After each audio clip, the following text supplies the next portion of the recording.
അതായത് ഞങ്ങൾ രണ്ടാമത് മാന്നാനത്തെ വീട്ടിൽ അല്ല അതിനു മുമ്പ് നീ ഓർക്കുന്നുണ്ടോ, നമ്മൾ ആദ്യം മാന്നാനത്തെ വീട്ടിൽ നിൽക്കുമ്പം ഇടയ്ക്കിടയ്ക്ക് അങ്കിളുമാരൊക്കെ നമ്മളെ ഇച്ചിരി എസ്പെഷ്യലി നീ ഇച്ചിരി ഒരു എന്താ പറയുന്ന ഒരു കുരുത്തക്കേട്, അതായത് പിരിപിരിപ്പായിരുന്നു. എല്ലാ കാര്യങ്ങളും ചെയ്യണം, എല്ലാം ചെയ്യാൻ താല്പര്യമാണ്, ഭയങ്കര എനർജറ്റിക് ആയിരുന്നു. പക്ഷേ നിനക്ക് ആരും നിന്നെ താഴ്ത്തി കെട്ടുന്ന ഇഷ്ടമില്ല. അപ്പൊ അങ്കിളുമാരൊക്കെ ഒരു ദിവസം ഉപ്പാപ്പ അത് രണ്ടാമത്തെ വരവില്ല ആദ്യത്തെ വരവില്ല. അന്ന് ആ രണ്ടാമത്തെ വരവില് അവരെല്ലാരും കൂടെ പറയുവാണ്, ജോമോൻ പേടിച്ചു തൂർന്നാണ്, അവനൊരു ധൈര്യവും ഇല്ല. രാത്രി പുറത്തിറങ്ങാൻ വെളിയിലിറങ്ങാൻ ഭയങ്കര പേടിയാണ്, നിനക്ക് അത്ര ധൈര്യമൊന്നും ഇല്ല, നീ ഞങ്ങളെയൊക്കെ കണ്ടുപിടി, ഞങ്ങളൊക്കെ രാത്രി വരികയല്ലേ, നീ ഇപ്പോഴും കുഞ്ഞു കൊച്ചാണ്, നിനക്ക് ഭയങ്കര നമ്മുടെ പേടിയാണെന്ന് എല്ലാവരും പറയുന്നത്. അപ്പോൾ അത് രാത്രി പുറത്തിറങ്ങത്തില്ല. സത്യം പറഞ്ഞാൽ പേടിയുണ്ട്, രാത്രിയിൽ പുറത്തിറങ്ങാൻ പേടിയായിരുന്നു. പക്ഷേ മറ്റുള്ളവരുടെ മുമ്പിൽ വെച്ച് പറയുമ്പോഴത്തേക്ക് അതൊരു അഭിമാന പ്രശ്നമായി. അപ്പോൾ അത് പേടിയില്ലെന്ന് പ്രൂവ് ചെയ്യാനായിട്ട് എന്ത് ചെയ്യണം? ഞാൻ വെച്ചാൽ എനിക്ക് പേടിയൊന്നുമില്ല. എന്നാൽ പിന്നെ നിനക്ക് ശാസ്താങ്കിൽ രാത്രി പോയിട്ട് ശാസ്താങ്ക പോയിട്ട് വരാമെന്ന് ചോദിച്ചു. ഞാൻ പറഞ്ഞു ഞാൻ പോയിട്ട് വരാമെന്ന് പറഞ്ഞു. അപ്പം നമ്മൾ എല്ലാവരും ആൻറ്റിമാരുണ്ട്, അങ്കിളുമാരുണ്ട്, എല്ലാവരും മുമ്പിൽ വെച്ചിട്ടാണ് ചോദിക്കുന്നത്. അപ്പോൾ അതൊരു അഭിമാന പ്രശ്നമായി. അപ്പം ഞാൻ ഒരു 8:30-9 മണി ആയിട്ടുണ്ട്. കാരണം ആ സമയത്ത് കടകളൊക്കെ അടച്ചു. ഞാൻ അവിടുന്ന് മാന്നാനത്തുനിന്ന് ഓടി മാന്നാനം പാലം ക്രോസ് ചെയ്ത് അങ്ങനെ പോവുകയാണ്. പോയിക്കൊണ്ടിരിക്കുമ്പോഴത്തേക്ക് ഞാൻ തിരിച്ചു വരുന്ന 1-2 പേരൊക്കെ അന്ന് ഈ ചൂട്ടും കത്തിച്ച് വരുന്നുണ്ട്. ടോർച്ചൊക്കെ വളരെ വിരളമാണ്. അപ്പം വരുന്ന ഈ ചേട്ടന്മാരോട് ഞാൻ പറയും, ചേട്ടാ നിങ്ങൾ മന്ദനം പോവാണെങ്കിൽ അവിടെ നമ്മുടെ തൊമ്മച്ചി ചേട്ടൻ്റെ മകൻ്റെ മകനാണ് ഞാൻ ഇവിടം വരെ എത്തിയെന്നൊന്ന് പറഞ്ഞേക്കണം. വിശ്വസിച്ചില്ല. പിന്നെ എനിക്ക് പേടി, എന്തെങ്കിലും ആ മാന്നാനത്തൊക്കെ ആൾക്കാരൊക്കെ മുങ്ങി മരിച്ചതാണെന്ന് കേൾക്കാം. ഏതെങ്കിലും പ്രേതങ്ങൾ പുറകിലുണ്ടോ? ഞാൻ വളരെ വളരെ സ്പീഡിൽ മന്ദാനം പാലമൊക്കെ ക്രോസ് ചെയ്ത് പോയി കഴിയുമ്പോൾ മന്ദാനം പാലം എന്നൊക്കെ പറയുമ്പോൾ അവിടെ ഒത്തിരി പേര് മുങ്ങി മരിച്ച ഏരിയയാണ്. അപ്പം തന്നെയല്ല അവിടെ ഈ രാത്രിയാകുമ്പോൾ ഈ ചീവിടുകൾ ഭയങ്കരമായിട്ട് ഒച്ച വെക്കുന്നുണ്ട്. അപ്പം ഇതിൻ്റെ ബാക്ക്ഗ്രൗണ്ട് സ്കോർ ഇതിങ്ങനെ ഭയങ്കര ഇരുട്ട്, അന്നൊക്കെ സ്ട്രീറ്റ് ലൈറ്റ് ഇല്ലല്ലോ. പിന്നെ ഇങ്ങനെ ഞാനിങ്ങനെ പോകുന്ന വഴിക്ക് ഇങ്ങനെ എതിരെ വന്നിട്ടുള്ള ചേട്ടന്മാരോടൊക്കെ ഞാൻ പറയുന്നുണ്ട്, ഞാൻ ഇവിടെ മന്ദാനത്തെ തൊമ്മച്ചി ചേട്ടൻ്റെ മകൻ്റെ മകനാണ്, അപ്പം എന്നെ കണ്ടതായിട്ടൊന്ന് പറഞ്ഞേക്കണേ, കാരണം നമ്മൾ ഓടി എന്നുള്ളത് വരുത്തണമല്ലോ, പ്രൂഫൊന്നും ഇല്ലല്ലോ. അങ്ങനെ ശാസ്താങ്കലെത്തി ഞാൻ തിരിച്ച് വീട്ടിലെത്തി. ഉണ്ട് ശരിക്കും പേടിയായിരുന്നു. പക്ഷെ അഭിമാന പ്രശ്നമാണല്ലോ, പേടി രണ്ടാമതല്ലേ വരുന്നത്. അഭിമാന പ്രശ്നം കൊണ്ട് ഇത് പ്രൂവ് ചെയ്യണം എന്നുള്ളത് കൊണ്ട് ഞാൻ ഓടി പിന്നെ ശാസ്താങ്കൽ ചെന്ന് തിരിച്ച് വീട്ടിലെത്തി. എന്തെങ്കിലും ഒരു എവിഡൻസ് ആയിട്ട് വേണം എന്നുള്ളൊരു തിരിച്ചു വന്നു. പക്ഷെ പനിയല്ലായിരുന്നു, ഭയങ്കരമായിട്ട് നീ പോയപ്പോ അമ്മച്ചി ഭയങ്കര കരച്ചിലായിരുന്നു, അമ്മച്ചി മൊത്തം ഇരുന്ന് കരച്ചിലായിരുന്നു.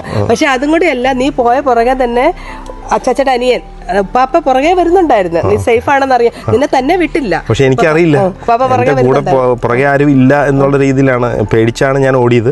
പക്ഷെ ഓടി തിരിച്ചു വന്ന്, പക്ഷെ ഭയങ്കര പനിയായി പിറ്റേ ദിവസം. അത് എനിക്കൊന്ന് കുട്ടപ്പന പാപ്പയും തങ്കച്ചനും പാപ്പ ഔസേപ്പിച്ചനും പാപ്പയും ഉണ്ടായിരുന്നു. എനിക്ക് വന്ന് ഔസേപ്പിച്ചനും പാപ്പ നിന്റെ പുറകെ വന്നായിരുന്നു, നീ സേഫ് ആണെന്ന് അറിയാൻ വേണ്ടി. അപ്പൊ അതൊരു ഓർമ്മയുണ്ട്, നല്ലൊരു ക്ലാരിറ്റി ഉള്ളൊരു ഓർമ്മയുണ്ട് അത്. ആണല്ലേ. അങ്ങനെ നമ്മള് അടിച്ചും കൊണ്ടും കൊടുത്തും പയറ്റി അവിടെ മാന്നാനത്ത്. പക്ഷെ ആ സമയത്താന്ന് തോന്നുന്നു നിന്റെ സ്വഭാവം, നിന്റെ ആ ഒരു കാംനെസ്സും നീ കുറച്ച് സ്റ്റബേൺ ആകുമായിരുന്നു. ഡേ ബൈ ഡേ നീ സ്റ്റബേൺ. അല്ല, അത് എന്ന് വെച്ച് കഴിഞ്ഞാൽ മാന്നാനത്ത് വന്നു കഴിഞ്ഞപ്പോഴത്തേക്ക് നമ്മുടെ സമപ്രായക്കാരുള്ള ആൾക്കാർ, അപ്പോൾ അവരൊക്കെ നല്ല രീതിയിൽ പഠിക്കുന്നു. അപ്പം എനിക്ക് അത്ര വലിയ പഠിപ്പിസ്റ്റോ സ്റ്റുഡിയോസ് അല്ല, പക്ഷെ ചില സബ്ജക്റ്റുകളിൽ ഞാൻ നന്നായിട്ട് പെർഫോം ചെയ്യുമായിരുന്നു. ഹിസ്റ്ററി, എക്കണോമിക്സ് അങ്ങനെയുള്ള കാര്യങ്ങൾ. പിന്നെ കണക്ക് ഏറ്റവും വിഷമായിരുന്നു. പക്ഷേ മറ്റ് ഒത്തിരി കൂട്ടുകാരന്മാരുണ്ട്. പക്ഷേ എല്ലാവരുമായിട്ട് അനാവശ്യമായ കാര്യത്തിൽ ചെന്ന് വഴക്കിടുകയും തല്ലുകൂടുകയും ക്ലാസ്സിനകത്ത് തന്നെ കിടന്ന് അങ്ങോട്ടും ഇങ്ങോട്ടും ഇടിയും ബഹളമൊക്കെ ഉണ്ടാകുമായിരുന്നു. അപ്പം അതുകൊണ്ട് ഞാനൊരു വഴക്കാളി എന്നുള്ളൊരു ഇമേജായിരുന്നു. പിന്നെ അതുപോലെ തന്നെ അനാവശ്യമായിട്ട് ഈ സാറന്മാരോടൊക്കെ ചോദ്യങ്ങൾ ചോദിക്കുമായിരുന്നു.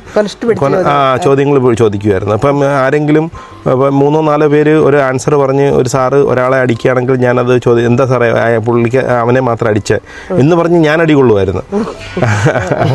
അങ്ങനെ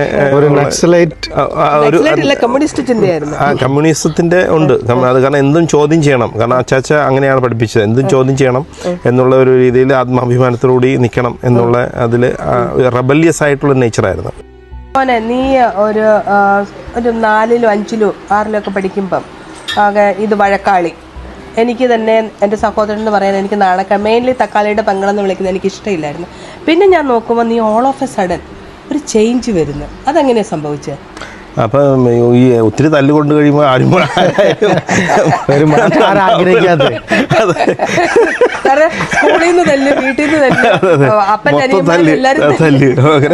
തല്ലുകൊണ്ട് മടുത്ത് കഴിഞ്ഞപ്പോൾ മനുഷ്യൻ അവർ മാറാൻ ആഗ്രഹിക്കുന്നു പറഞ്ഞ പോലെ. പക്ഷെ അതിനേക്കാളൊക്കെ മുൻപന്തിൽ നിന്ന സംഭവം എന്ന് വെച്ച് കഴിഞ്ഞാൽ ഞാൻ വേദപാഠം പഠിപ്പിക്കാനായിട്ട് ജോസ് ആൻ്റണി ബ്രദർ വന്നിരുന്നു. ജോസ് ആൻ്റണി ബ്രദറാണ് ഞങ്ങളെ വേദപാഠം പഠിപ്പിക്കാനുണ്ടായിരുന്ന കൊച്ചച്ഛൻ. അപ്പം ജോസ് ആൻ്റണി അച്ഛൻ എന്താണോ ഒരു പ്രത്യേകം പെട്ടെന്ന് തന്നെ നോട്ടീസ് ചെയ്തു. പിന്നെ അച്ഛൻ വീട്ടിൽ വരുമായിരുന്നു. അപ്പോൾ അമ്മച്ചീനെ കാണുമായിരുന്നു. അപ്പം അമ്മച്ചി നല്ല ദൈവഭയമുള്ള ഒരു അമ്മ എന്നുള്ള രീതിയിൽ അപ്പം ഫാമിലിയോടെല്ലാം ഒരു പ്രത്യേക താല്പര്യം അച്ഛന് വന്നു. പിന്നെ എന്നോടും. അപ്പം ഞാനൊരു വഴക്കാളിയായാലും അച്ഛൻ്റെ മുമ്പിൽ നമ്മൾ ഡീസൻ്റ് ആണല്ലോ. പുതുതായിട്ട് വരുന്നൊരു വ്യക്തി, അപ്പം അവർക്ക് നമ്മുടെ ഹിസ്റ്ററി ഒന്നും അറിഞ്ഞുകൂടാ, എന്തെല്ലാം കുരുത്തക്കേട് ചെയ്തിട്ടുണ്ടെന്നൊന്നും അച്ഛൻ അറിഞ്ഞുകൂടല്ലോ.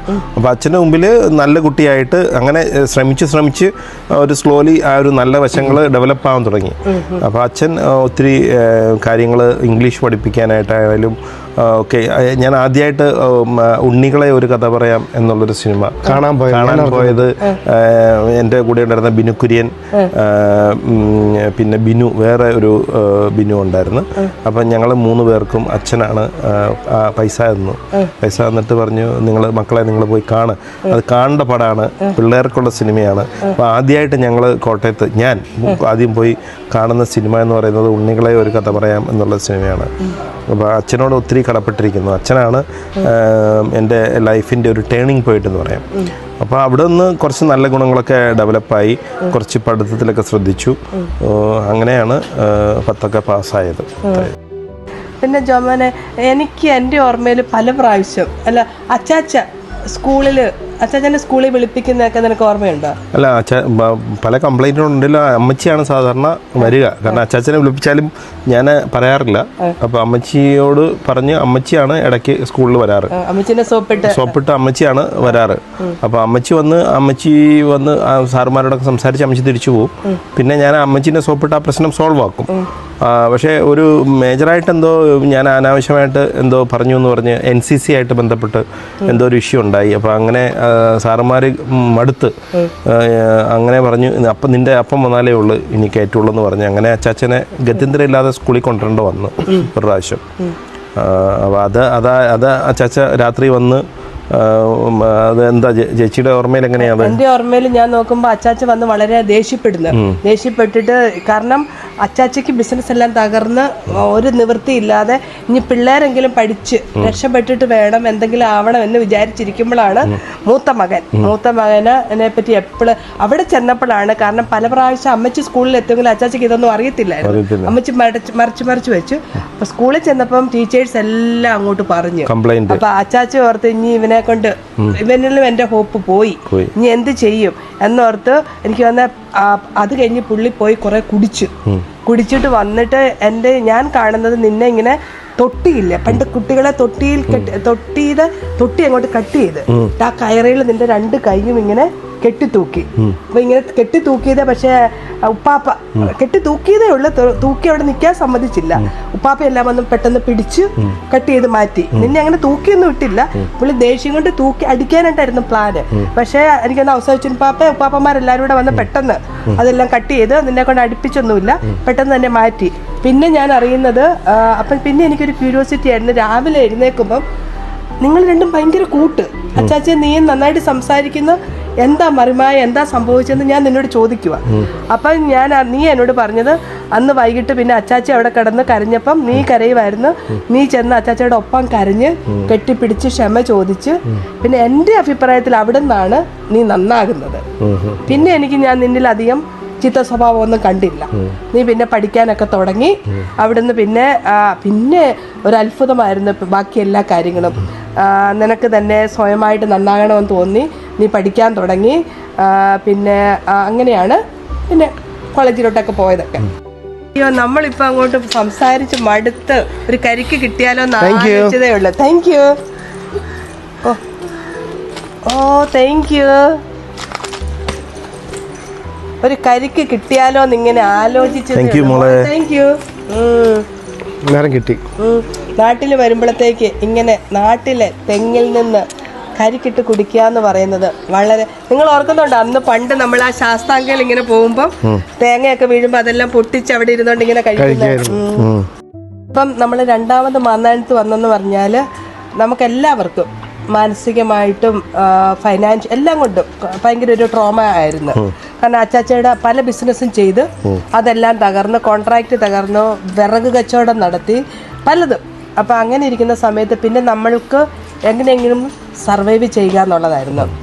അപ്പം എനിക്ക് എപ്പോഴും നീ ഓർക്കുന്നുണ്ടോ, നമുക്ക് വെല്ലുമ്മച്ചിക്ക് ഒരു പച്ചക്കറി കച്ചവടമൊക്കെ ഉണ്ടായിരുന്നു. അപ്പം ശരിയാണ്, കച്ചവടമല്ല, നമുക്ക് ഒരു പരിധി കൂടുതലൊന്നും തരാൻ പറ്റത്തില്ല. പക്ഷെ നമ്മൾ എങ്ങനെയെങ്കിലും ഏത്തപ്പഴമൊക്കെ കൊണ്ടുവരുമ്പോൾ ഏത്തപ്പഴം എനിക്ക് കട്ടെടുക്കാൻ പേടിയാ, തിന്നുന്നതിന് മടിയില്ല. പക്ഷെ നീ എടുക്കാൻ എക്സ്പേർട്ടായിരുന്നു. അല്ല, ഞാൻ ഇടയ്ക്ക് വെല്ലുമിച്ചിനെ സഹായിക്കാനായിട്ട് പോകുമായിരുന്നു. വെല്ലുമിച്ചി വിളിക്കും, ഈ വെജിറ്റബിൾ തിരഞ്ഞിടണം. കാരണം പഴയ വെജിറ്റബിൾ എടുത്ത് മാറ്റിയിട്ട് പുതിയത്, കാരണം എല്ലാം ഫ്രഷായിട്ട് തോന്നണമല്ലോ. അപ്പോൾ പഴയ വെജിറ്റബിൾ, ഈ മുളകായാലും പഴയതൊക്കെ ആണെങ്കിൽ എടുത്ത് കളഞ്ഞിട്ട് അതൊന്ന് സെഗ്രിഗേറ്റ് ചെയ്യാൻ വേണ്ടിയിട്ട്. അപ്പം അങ്ങനെ ഞാൻ പോകുമ്പോഴത്തേക്ക് ഈ ഏത്തപ്പഴമൊക്കെ ഇരിക്കുമ്പോഴത്തേക്ക് ഏത്തപ്പഴമൊക്കെ വെല്ലുമിച്ചി നമുക്ക് തരുന്നത് കുറച്ച് ഒന്ന് പഴുപ്പ് കൂടിയതാണ് നമുക്ക് തരുന്നത്. കാരണം കുറച്ച് ഉള്ളതാണ് നമുക്ക് വിൽക്കാൻ പറ്റാത്തതാണ് നമുക്ക് തരുന്നത്. അത് അപ്പം അമ്മച്ചി പുഴുങ്ങി തരുന്നത് ഈ പഴുപ്പ് കൂടിയതാണ്, അതെനിക്കിഷ്ടമില്ല. അപ്പം എനിക്ക് കുറച്ചുകൂടെ ഒരു മീഡിയം ടൈപ്പ് ഒന്ന് പഴുത്ത് വരുന്നതാണ് താല്പര്യം. അപ്പം ഞാനിങ്ങനെ പോകുമ്പോഴത്തേക്ക് ഞാൻ പതുക്കെ 1-2 പഴം എടുത്ത് താഴെ ഇട്ടിട്ട് പതുക്കെ കാല് വെച്ച് അവിടെ ഒരു കബോർഡുണ്ട്, കബോർഡിൻ്റെ അടിയിലോട്ട് ഇങ്ങനെ തട്ടിയിട്ടിട്ട് അപ്പം അപ്പുറത്ത് ആളുണ്ടാവും, ഒന്നേ കൊച്ചുവനുണ്ടാവും, അല്ലെ ചേച്ചി ഉണ്ടാവും. ഞാൻ ചെയ്തിട്ട് ഞാൻ ഇപ്പോഴും ഓർക്കുന്നു, അന്ന് ഈ രാമായണോ മഹാഭാരതമോ രാമായണമൊക്കെ ഉള്ള സമയമാണല്ലോ. അപ്പം ആ സീരിയലൊക്കെ കാണുമ്പം നമ്മുടെ മനസ്സിലാവും ഈ അമ്പും വില്ലും രാമനൊക്കെ ചെയ്യുന്നുണ്ടല്ലോ. അപ്പൊ ഈ കൊടക്കമ്പയുണ്ട് വില്ലുണ്ടാക്കും, എന്നിട്ട് അത് അല്ല പഴത്തിലോട്ട് കൊല്ലും. അപ്പൊ കൊണ്ട് കഴിയുമ്പോൾ നീണ്ടു നിൽക്കുമല്ലോ, അപ്പൊ നമുക്ക് പയ്യെ വലിച്ചെടുക്കുക. ഇവൻ നമ്മളങ്ങനെ മോഡേണായിരുന്നു. അപ്പൊ നീ അങ്ങനെ പഴം എടുക്കുമായിരുന്നു. പിന്നെ ഞാൻ ഈ ഉച്ചയ്ക്ക് ഊണും കഴിഞ്ഞ് കഴിഞ്ഞാൽ ഞാൻ പോകുമ്പം എൻ്റെ കയ്യിൽ തക്കാളി ഉണ്ടാവും. ഞാൻ നല്ല പഴുത്ത തക്കാളി ഉണ്ടെങ്കിൽ അത് 1-2 എടുത്ത് പോക്കറ്റിലിട്ടാണ് പോകുന്നത്. പോകുന്ന വഴിക്ക് ഞാൻ ഈ തക്കാളിയും തിന്നിട്ടാണ് പോകുന്നത്. അപ്പോൾ അതുകൊണ്ട് എൻ്റെ ഫ്രണ്ട്സ് എല്ലാം എന്നെ വിളിച്ചിട്ടുണ്ട് തക്കാളി അല്ല, എനിക്ക് അവിടെ വെച്ചാണ് എനിക്ക് നിന്നോട് ദേഷ്യം തുടങ്ങിയത്. നമ്മൾ വെളിയിൽ പോകുമ്പോൾ തക്കാളിയുടെ പെങ്ങള്, അപ്പൊ അവിടെ പോലാണ് എനിക്ക് നിന്നോട് അരിശം വരാൻ തന്നെ. പക്ഷെ അത് പിന്നെ ഓർക്കുന്നുണ്ടോ, നമ്മളിങ്ങനെ നീ ഏത്തപ്പഴം എടുത്ത് തരും, പിന്നെ ഏത്തപ്പഴം തിന്നും, നമ്മൾ ഈ തൊലി ഇവിടെ കൊണ്ട് കളയും. തൊലി ഒരു പ്രശ്നമായിരുന്നു. അപ്പൊ നമുക്ക് അന്ന് അവിടെ ഒരു പഴയ കക്കൂസ് ഉണ്ടായിരുന്നു. അപ്പൊ അതിന്റെ അവിടെ കൊണ്ടാണ് നമ്മൾ തൊലി കളഞ്ഞുകൊണ്ടിരുന്നത്. പിന്നെ അല്ലെങ്കിൽ ടാഗോർ ഒന്നും ആയിട്ടില്ല, ആ പറമ്പിലോട്ട് ടാഗോർ കലാകേന്ദ്രം അന്ന് വന്നിട്ടില്ല. അത് ഒരു ഓപ്പൺ ഇതായിരുന്നു. അപ്പൊ ഞാൻ അങ്ങനെ അവിടെ ഇഷ്ടംപോലെ ഈ ചെടികൾ വെക്കുമായിരുന്നു, ബോൾസിന്റെ ചെടികൾ വെക്കുമായിരുന്നു, കൃഷികൾ വെക്കുമായിരുന്നു. പിന്നെ വീടിന്റെ ഈ ഭിത്തിയൊക്കെ ഈ സിമെന്റ് ഒക്കെ പോകുമ്പം ഹൗസൻ പാപ്പയുടെ അന്ന് ബിൽഡിങ്ങിന്റെ പണി നടന്നുകൊണ്ടിരിക്കുക. അപ്പോൾ അതിൽ നിന്ന് സിമെന്റ് എടുത്തിട്ട് ഞാൻ ഭിത്തിയൊക്കെ കൊലശ്ശേരൊക്കെ ഉണ്ടായിരുന്നു, കൊലശ്ശേര വെച്ചൊക്കെ അങ്ങനെ വെക്കുമായിരുന്നു, അങ്ങനെ ചെയ്യുമായിരുന്നു. അപ്പൊ ഞാൻ ഓർക്കുന്നുണ്ട്, ഒരു ദിവസം നീ എനിക്ക് ഏത്തപ്പഴം കൊണ്ടു തന്നു. ഏത്തപ്പഴം നമ്മളെ രണ്ടുപേരും കഴിച്ചു. ഞങ്ങൾക്ക് വളരെ ആഗ്രഹമുണ്ട് ഞങ്ങളുടെ അമ്മയ്ക്ക് കൊടുക്കണമെന്ന്. പക്ഷേ അമ്മച്ചി ഒരിക്കലും സമ്മതിക്കത്തില്ല. ഇവന് കൊടുത്താലും പേടിയാണ് ഈ കള്ളത്തരം വെളിയിൽ വരുമോന്ന്. കാരണം അമ്മച്ചി കട്ടെടുക്കാൻ ഒരിക്കലും സമ്മതിക്കത്തില്ല. അതുകൊണ്ട് അമ്മച്ചിക്ക് കൊടുക്കാൻ പറ്റത്തില്ല. നമ്മളുള്ള ഏത്തപ്പഴം ഒരു ദിവസം എടുത്തപ്പോൾ കൊച്ചുമോക്കും കൊടുക്കാൻ പറ്റത്തില്ല, അവളും പറയും. അതുകൊണ്ട് നമ്മൾ രണ്ടുപേരും ഇടയ്ക്ക് ഇവൻ ഇച്ചിരി കൊടുക്കുമായിരുന്നു. പക്ഷെ എന്നാലും ഇവനെ ഞങ്ങൾക്ക് വിശ്വാസമില്ലായിരുന്നു. അപ്പൊ നമ്മൾ ഒരു ദിവസം കുറെ ഏത്തപ്പഴം തിന്ന് വയറനങ്ങാൻ വയ്യ. അന്ന് രാവിലെ എന്തോ നല്ല ബ്രേക്ക്ഫാസ്റ്റ് നമ്മുടെ വീട്ടില് പക്ഷെ നമുക്ക് കഴിക്കാൻ പറ്റുന്നില്ല. അപ്പൊ നീ ഓർക്കുന്നുണ്ടല്ലോ കുട്ടിമാൻറ്റി പറയുന്നത്, ഇവര് കാര്യമായിട്ട് എന്താ കഴിച്ചിട്ടുണ്ടായിരിക്കും, ഇവര് കാര്യമായിട്ട് എന്തോ കഴിച്ചിട്ടുണ്ട്, അതാണ് ഇവര് ബ്രേക്ക്ഫാസ്റ്റ് കഴിക്കാത്തത്. ഞാൻ ഇപ്പോഴും അത് ഓർത്തോർത്ത് ചിലപ്പോൾ ഞാൻ ചിരിക്കാറുണ്ട്. അങ്ങനെ അങ്ങനെ കുറേ അവിടെ കുറേ അപ്പം അത് കഴിഞ്ഞിട്ട് ഇവിടെ വെച്ചാണ് എനിക്ക് നിന്നോട് ദേഷ്യം വരാൻ കാരണം ഈ തക്കാളിയുടെ പെങ്ങളെന്ന് വിളിക്കുന്ന ഒന്നാമത്തെ കാര്യം. പിന്നെ നീ എല്ലാ പിള്ളേരോടും പോയി വഴക്കുണ്ടാക്കിയിട്ട് വൈകുന്നേരം ആകുമ്പം കുറേ പിള്ളേരും അവരുടെ അപ്പനും അമ്മയും നമ്മുടെ വീട്ടില് ജോമോൻ അടിച്ച് ജോമോൻ ചവിട്ടി. അപ്പൊ നമ്മുടെ അച്ചാച്ച വീട്ടില് പക്ഷെ ശരിക്കും എനിക്കാണ് കൂടുതൽ അടി കിട്ടുന്നത്. പക്ഷെ പേര് പോകുന്നത് പേരും കാരണം ഞാനാണ് ചിലപ്പോഴും വഴക്ക് സ്റ്റാർട്ട് ചെയ്യുന്നത്.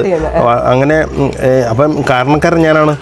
അപ്പൊ അതിന് തുടക്കം ഇടുന്നത് ഞാനായിരുന്നു. അല്ല, ഒരു പക്ഷെ നിന്നെ തക്കാളിന്ന് വിളിക്കുന്നയാ, അപ്പൊ നീ ഉടനെ തിരിച്ച് അവരെ അടിക്കാൻ ചെല്ലും. തക്കാളിന്ന് വിളിച്ചാൽ അതും ഒരു ദേഷ്യമായിരുന്നു.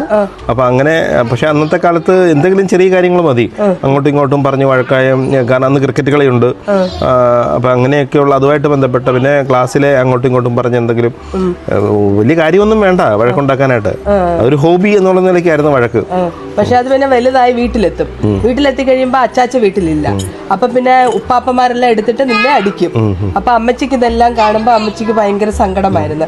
അപ്പൊ എനിക്ക് ഇവനോടുള്ള ദേഷ്യം കൂടുവാണ്, ഇവനെ കൊണ്ട് നാണം. അപ്പൊ നീ ആണെങ്കിൽ ആരോടും വഴക്ക് പിടിക്കുന്നില്ല, നീ ഒരു നല്ല കൊച്ച്.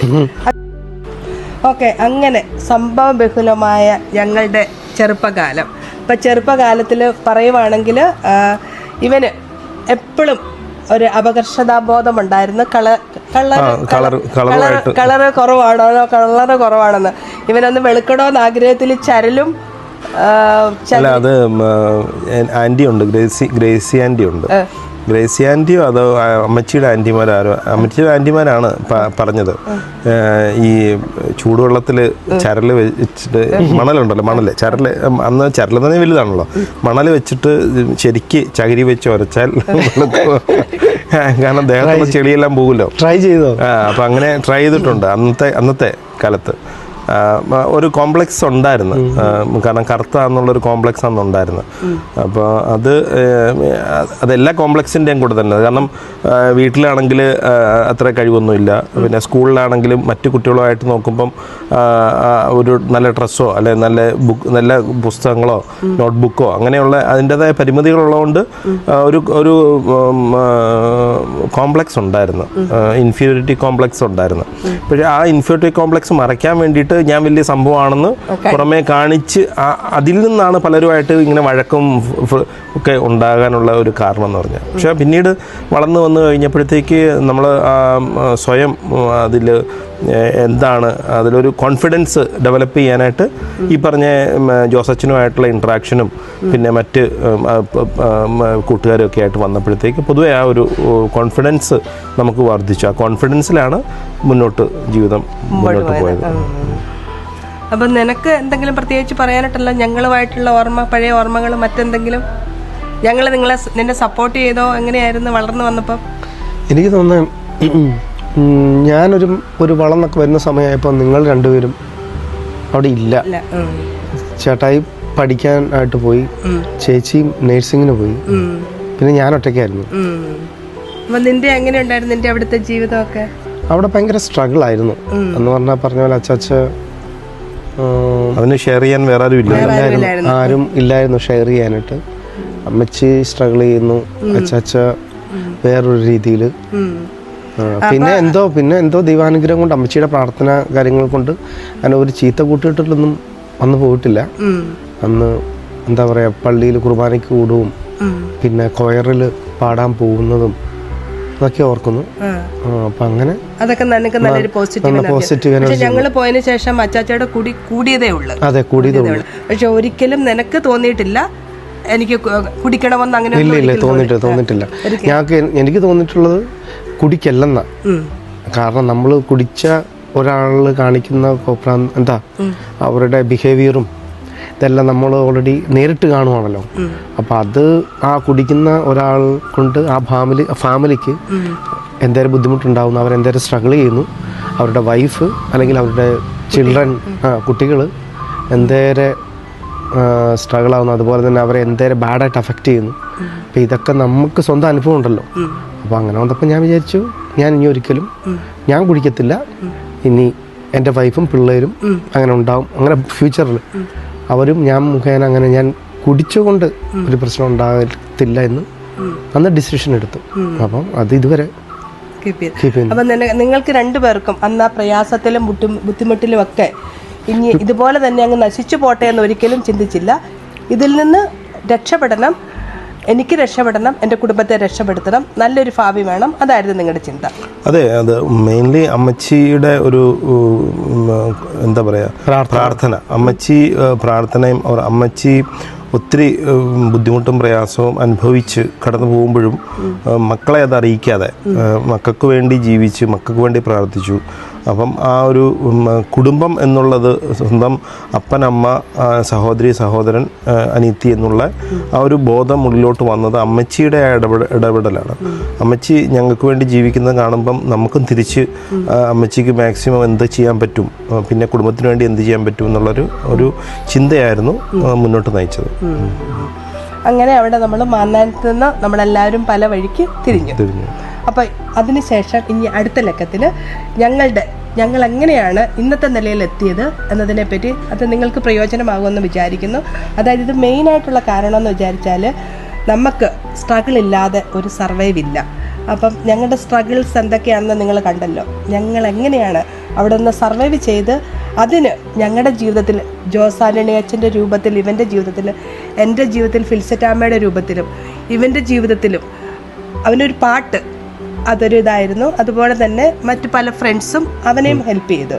അപ്പം എനിക്കിത് നിങ്ങളോട് പറയാനായിട്ടുള്ളത്, നാളെ മറ്റൊരാൾ ഇങ്ങനെ സ്ട്രഗിളിൽ ചെയ്യുമ്പോൾ എല്ലാവരെയും ഫൈനാൻഷ്യലായിട്ടൊന്നല്ല, ഒരു നല്ല വാക്ക്, ഒരു നല്ല നോട്ടം, നല്ല പ്രവൃത്തി കൊണ്ട് മറ്റുള്ളവരുടെ ജീവിതത്തിൽ ഇൻഫ്ലുവൻസ് ചെയ്യാൻ പറ്റുമെങ്കിൽ അതാണ് ഈ വീഡിയോയുടെ റീസണും അതുതന്നെയാണ്. Okay, thank you for watching.